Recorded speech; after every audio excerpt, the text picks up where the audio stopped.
You ask Tiger to solve. This deals with linear equations with one unknown. The final result is x equals 35. Let's solve it step by step. Group all constants on the right side of the equation. Add 34 to both sides. Simplify the arithmetic.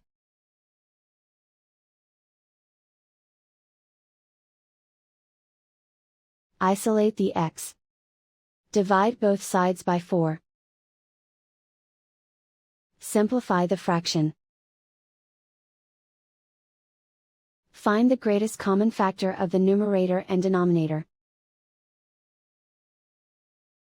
Factor out and cancel the greatest common factor.